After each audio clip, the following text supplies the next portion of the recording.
안녕하세요. 일신사입니다. 저희 채널에는 신박한 사연들이 많이 있으니 많은 분들의 구독 부탁드립니다.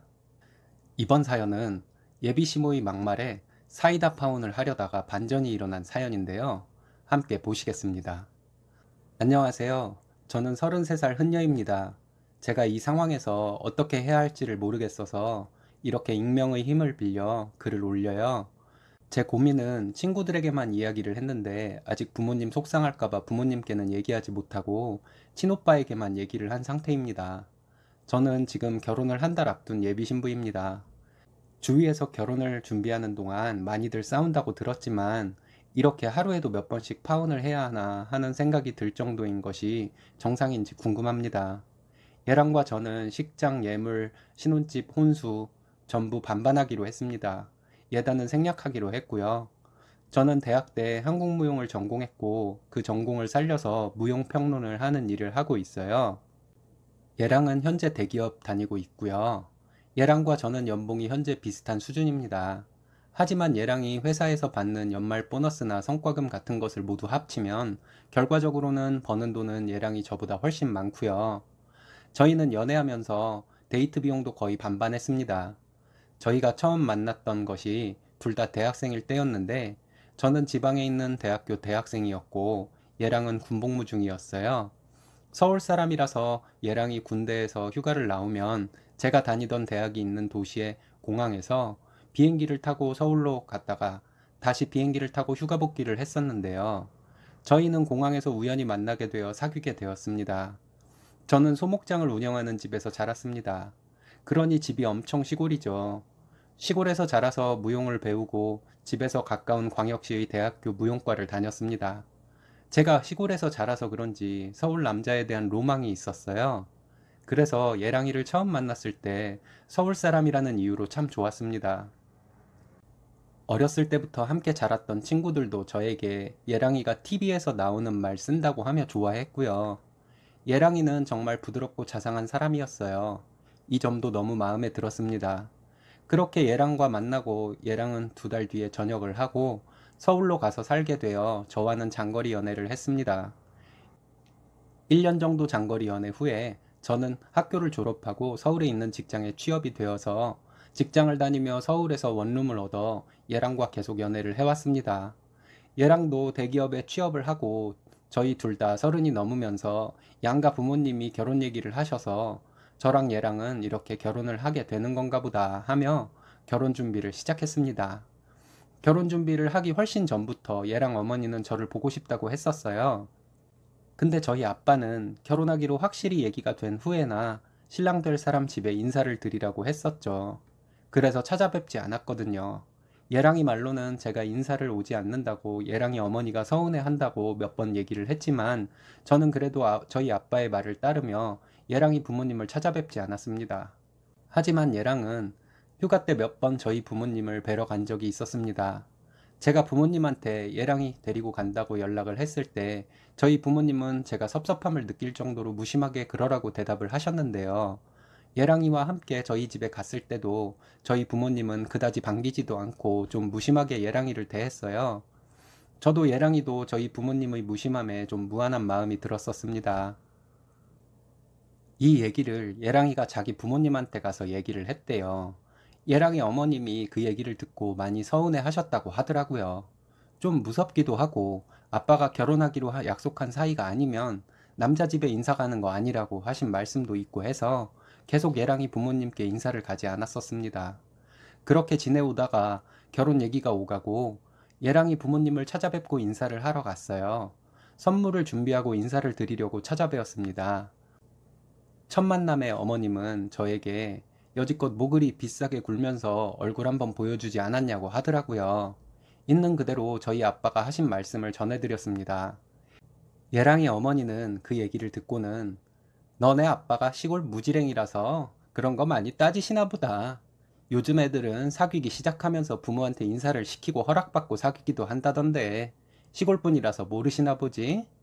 라고 얘기하시더라고요. 제가 잘못 들었나 했습니다. 시골 무지랭이?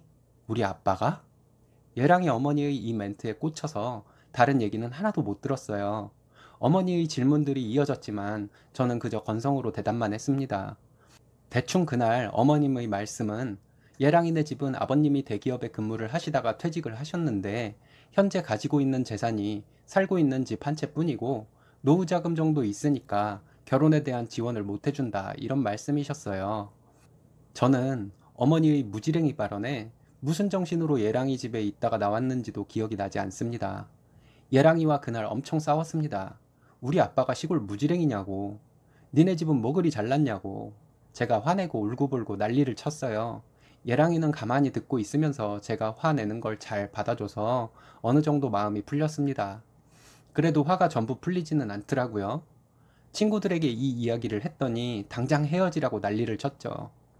고향 친구들은 저에게 예랑이 엄마가 서울 살아서 잘 모르는 것 같다며 소를 3,000마리를 키우려면 그 땅값만도 해도 얼마인데 저희 집을 뭘로 보고 어머니가 그런 헛소리를 하냐고 저에게 당장 헤어지라고 화를 내더라고요.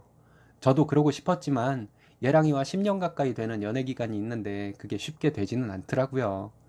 그렇다고 이 얘기를 부모님께 얘기를 할 수도 없고 안 할 수도 없고 정말 소화불량이 올 정도로 스트레스를 받고 있습니다. 이게 얼마 전에 있었던 일이고 이제 며칠 뒤에 상견례입니다. 저희 부모님이 서울로 오신다고 하셔서 상견례 장소는 서울이 될 거고요. 상견례에서 또 어머니가 무례를 저지르면 그 자리에서 다 엎어버릴까도 생각해 봤는데요. 그러기에는 예랑이와 추억이 너무 많고 착한 예랑이 같은 남자 다시는 못 만날 것 같습니다. 고민이 되어서 잠도 잘 못 자고 있어요. 예랑이는 이런 제 마음도 모르고 신나서 결혼에 들떠 있고요. 제 고민 여기에 적고 나니 이것만으로도 마음이 좀 가벼워지네요. 제가 어떤 결정을 해야 할지 좋은 생각 있으신 분들 좀 알려주세요. 감사합니다. 후기입니다. 예전에 올렸던 글이 있을까 해서 들어와 봤는데 다행히 있어서 후기 올립니다. 다행히 잘 해결되고 저희 결혼했습니다. 행복한 신혼생활 중이고요.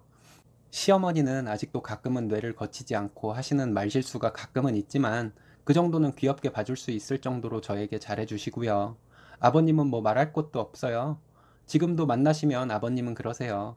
아가, 너는 무슨 생각으로 저런 놈과 결혼을 했니? 네가 내 딸이면 저런 놈한테 절대 못 줬을 텐데. 저 기분 좋으라고 하시는 말씀이겠지만 기분이 좋긴 합니다.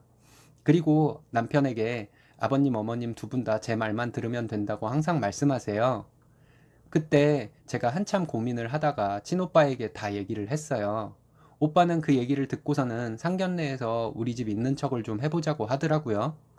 그렇게 해서 어머님이 기가 죽으면 결혼을 예정대로 하고 그래도 무대뽀로 나오거나 요구사항이 많아지면 결혼 접고 헤어지라고 오빠는 얘기를 했습니다. 저도 그렇게 하는 것이 그나마 좋은 방법일 것 같아서 오빠에게 알겠다고 했어요. 상견례 날이 되고 저희 부모님과 오빠네 부부, 신랑 부모님 이렇게 만났습니다. 근데 타이밍이 잘 맞아서 제가 예약했던 가든 주차장에서 저희 가족과 신랑네 가족이 함께 주차를 했대요. 저는 그날 제가 혼자 살던 집에서 그 자리로 갔기 때문에 못 봐서 나중에 오빠한테 들었는데 신랑네 가족이 오빠 차를 보고는 깜짝 놀랐다고 하더라고요. 오빠가 비싼 외제차거든요. 그래서 그랬는지 어머니는 결혼 준비에 대한 얘기를 하던 중에 우리 오빠에게 무슨 사업을 하냐고 물어봤어요. 오빠는 그냥 지방의 작은 회사 다닌다고 대답을 했습니다. 사실이기도 하고요. 근데 어떻게 그런 외제차를 타냐고 어머니께서 물어봤어요. 오빠가 대답하기는 창피하지만 부모님이 사주신 차라고 대답을 했습니다. 어머님이 이해가 안 간다는 표정을 지어서 저희 오빠가 얘기하기를 저희 부모님이 시골에서 소목장을 운영하시는 데다가 가지고 있는 땅도 어느 정도 있는데 소를 3,000마리를 키우는 집이면 여느 중소기업보다 훨씬 더 큰 사업체라고 보시면 된다고 설명을 했어요. 오빠는 아빠와 비교되게 별 능력이 없어서 작은 회사 다니고 있지만 부모님을 잘 둔 덕에 이렇게 좋은 차도 타고 좋은 집에서 산다고 얘기를 하더라고요. 그랬더니 저희 집 규모가 그 정도까지인 줄은 몰랐던 신랑도 신랑 부모님과 함께 놀라더군요. 어머님은 사돈이 시골에서 농사를 지으시는 평범한 분인 줄 알았지 재산이 많은 분인 줄 몰랐다며 몰라 배워서 죄송하다고 하더라고요. 그래서 제가 시어머니께 그럼 뭐예요? 저희 엄마 아빠는 저랑 오빠한테 재산 하나도 안 물려주시고 전부 다 사회에 환원하신다는데요.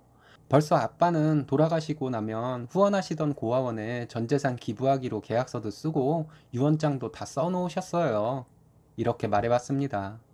저와 오빠의 말에 저희 부모님은 그냥 가만히 계시더라고요. 저희 말에 어머님이 어떻게 나오시려나 기대하고 있었는데 의외로 너무 좋아하시더라고요. 얘기를 들어보니 어머니는 주말에 봉사활동을 엄청 다니시고 소녀가장을 꾸준히 후원하고 계신 분이시더라고요. 저도 너무 놀랐습니다.